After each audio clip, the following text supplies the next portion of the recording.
আমি আমার সঙ্গে এই মুহূর্তে স্টুডিও যারা উপস্থিত রয়েছেন তাদের কাছেও যাব, তথাগত প্রশ্ন করব, যদি আগামীকাল হঠাৎ করে একটি বিদ্রোহ হয় যে কিশলয়কে রিজাইন করতে হবে এবং আমার বাড়ির বাইরে 10টা লোক বসে থাকে, এমনি আমি লজ্জায় রিজাইন করে দেবো, যে এত মানুষ বলছে যে আমি কাজ করতে পারছি না, আমার রিজাইন করা উচিত। এই স্বাস্থ্য মন্ত্রকে যারা, স্বাস্থ্য দপ্তরে যারা বসে রয়েছেন বা পুলিশের মাথায় যারা বসে রয়েছেন, আমি এই শব্দ ব্যবহার করতে খারাপ লাগছে আমার, কিন্তু আমি বলছি যে এটা তো একটা নির্লজ্জতার প্রতীক যে গোটা রাজ্য চাইছে যে আমি রিজাইন করি, বাট আমি বসে আছি গেড়ে। এটা তো অদ্ভুত বিষয়।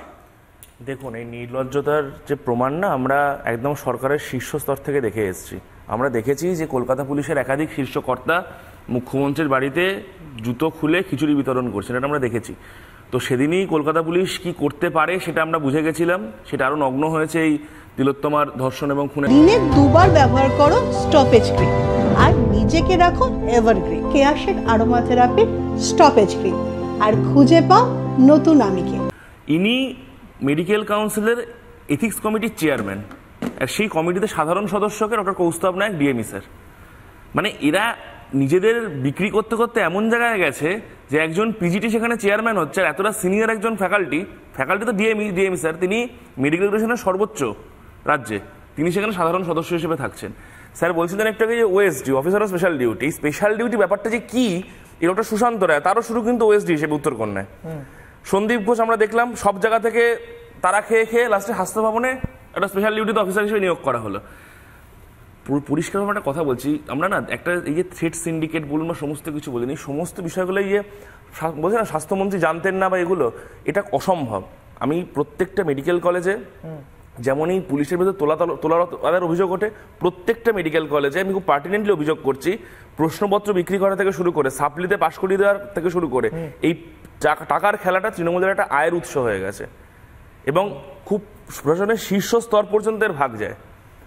এবং আমি একটা মেডিকেল কলেজগুলো তৃণমূলের আয়ের উৎস। একদম একদম। আমি আরেকটা লাস্ট কথা আপনাকে মনে করাই, আগের দিন সিএমের প্রেস মিটটা আপনি যদি ফলো করেন, একটা কথা উনি বলেছিলেন যে ডাক্তারদের না রেস্টরুম ছিল না, ওনাদের একটা দাবি ছিল রেস্টরুমের, তার জন্য আমরা ওখানে কনস্ট্রাকশন শুরু করি। অদ্ভুতভাবে প্রত্যেকটা ডিপার্টমেন্টের দাবি ছিল সেটা শুধু চেস্ট মেডিসিন দাবি ছিল না, কিন্তু অন্য কোনো ডিপার্টমেন্টে কনস্ট্রাকশন শুরু হলো না, আরজি করে ক্লোজ টু ক্রাইম সিন যে জায়গাটা সেখানে শুরু হলো। এবং মুখ্যমন্ত্রী সেটা প্রেস কনফারেন্সে বোঝালেন যে তার কাছে কিন্তু খবর ছিল, উনি কিন্তু দায় এড়াতে পারেন না। এই যে দায় এড়ানোর খেলাটা চলছে না, আমি জানতাম না, এই সিপি থেকে পিসি সবাই কিন্তু জানতো এবং সবাই কিন্তু এক সুতোয় বাঁধা, আপনি কান টানুন মাথায় আসবে।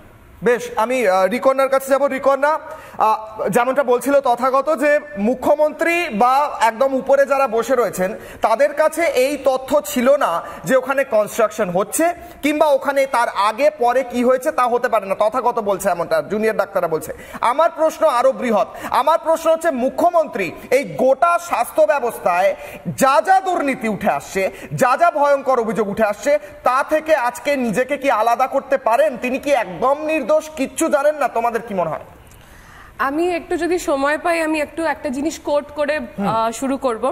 যা খুশি তাই করতে পারো, গায়ের জোরে রাখো মারো, যার গায়ে সব ব্যথা বাজে তিনি যা শন সেটাই সবে। অনেক তোমার টাকা করি, অনেক দড়া অনেক দড়ি, অনেক অশ্ব অনেক করি, অনেক তোমার আছে ভবে।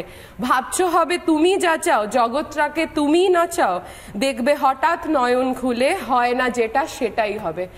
এই যে থ্রেট কালচার নিয়ে এত কথা বলা হচ্ছে, আমার মনে হয়, আমার ব্যক্তিগত মতামত, যে শুধু থ্রেট কালচার নয়, প্রোপাগ্যান্ডা কালচারও আমাদের রাজ্যে ভীষণভাবে বর্তমান। মুখ্যমন্ত্রী জানতেন না যখন এনআরএস এর ঘটনা ঘটে, ডক্টর পরিবাহ কে নিয়ে আমরা আন্দোলন করি, আমরা তখন আরো ছোট, আমরা তখন আরো মেডিকেল এডুকেশনের মধ্যে প্রাইমারি যেটা দাবি ছিল যে সিকিউরিটি প্রদান করতে হবে। আজকে কেস ভিন্ন হয়ে যেতে পারে, কিন্তু দাবিটা কিন্তু এক ছিল। এই অভয়া আমাদের দিদি, তিনিও কিন্তু নাইট ডিউটি করতে চাইছিলেন না, সিকিউরিটির প্রশ্ন ছিল, মুখ্যমন্ত্রী জানতেন না। মুখ্যমন্ত্রী তো হতে পারে এনআরএস এর সময় জানতেন না, তারপরে উনি লাইভ মিটিং করেন, আমরা গোটা রাজ্য দেখেছিলাম সেই মিটিং, সেইখানে উনি ডেফিনেটলি জানতেন। মুখ্যমন্ত্রীকে নিয়েও আমি ভাববো না, আমি বলবো যে স্বাস্থ্যমন্ত্রী, আমাদের ইন্ডিপেন্ডেন্ট স্বাস্থ্যমন্ত্রী নেই কেন? উনি যদি জানেন, এই যে ট্রেনিং নিয়ে কথা হচ্ছে, উনি যদি চাইতেন, উনি নিজের পারপার্শ্বিক অনেক ডাক্তার আছে, উনি জিজ্ঞেস করতেই পারতেন, ওনার যদি অজ্ঞানতা থাকতো। যে ট্রেনি শব্দের লিটারাল সেন্সও যদি আমরা দেখি সেটা হচ্ছে তারা কখনো যে ট্রেনিং নিচ্ছে, যার প্রশিক্ষণ চলছে।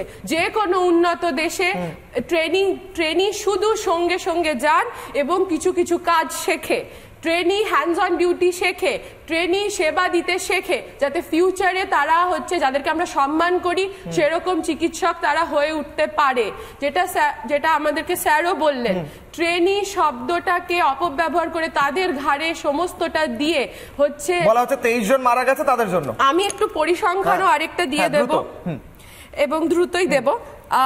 একটা আমরা নিজেদের চেষ্টাতে একটা বার করেছি, যদি মানে যদি ভুল হয় তবুও আমরা যতটা আমরা কালেক্ট করতে পেরেছি সেটা আমাদেরকে গভর্নমেন্ট থেকে জানাতেই পারে। 2024-এ 23 জন বলা হচ্ছে মারা গেছে, 23-এ 38, 22-এ 59, 21-এ 178 প্যান্ডেমিক ইয়ার ছিল, ঠিক আছে। 2020-তে 429 এই সময়কালীন 9th অগস্ট থেকে 23 জনের চেয়ে অনেক বেশি মৃত্যু হয়েছে এর আগে। মৃত্যু হয়েছে। আমরা তো বরং হচ্ছে পর্যালোচনা করছিলাম যে আমাদের ট্রেনিং এ আমাদের আরো সতর্ক হতে হবে। আমাদের সিনিয়র ডাক্তার আমাদের সঙ্গে আছেন বলে ওনারা অনেক বেশি ডেথ, একটা ডেথও হওয়া উচিত না, কিন্তু সমস্তটা ডাক্তারদের ওপর দেওয়ার নয়। এবং আমাদের সিনিয়ররা আছেন বলে অনেক ক্যাজুয়ালিটি কম হচ্ছে।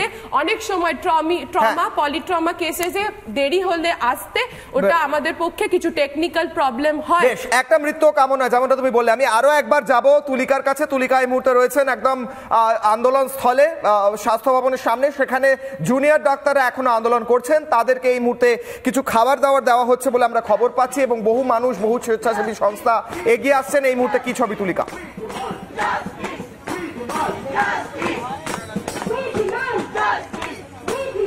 দেখো, এই মুহূর্তে রাতভর যেরকম আন্দোলন চালাচ্ছেন যারা জুনিয়র চিকিৎসকরা রয়েছেন তারা, এবং তাদের পাশে থাকার বার্তা জানাচ্ছেন যারা সিনিয়র চিকিৎসকরা রয়েছেন তারা।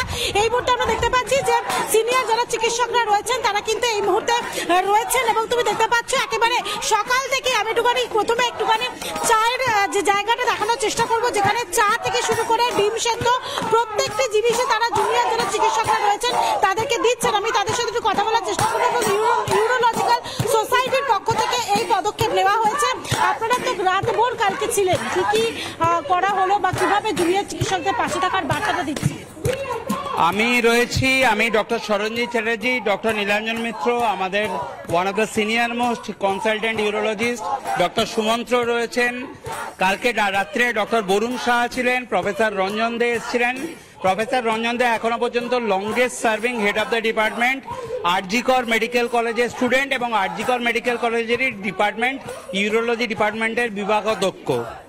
তো আমরা আমাদের যেটা আমি একটু আগেও বলছিলাম, আবার রিপিট করছি, আমরা এই ছোট ছোট বাচ্চাদের যাদের আমরা পড়িয়েছি তাদের কাছে আমরা আজকে শিখতে এসেছি যে কিভাবে আন্দোলনটা করতে হয়, ঘুঘুর বাসা এবং করাপশনের বাসা কিভাবে ভেঙে দিতে হয়, স্বাস্থ্য শিক্ষা এবং স্বাস্থ্য বিভাগ যে এতটা করাপ্ট, এরা আজকে রুখে না দাঁড়ালে এবং এরা আমাদের সাহস না দিলে আমরা কোনোদিনও জানতে পারতাম না।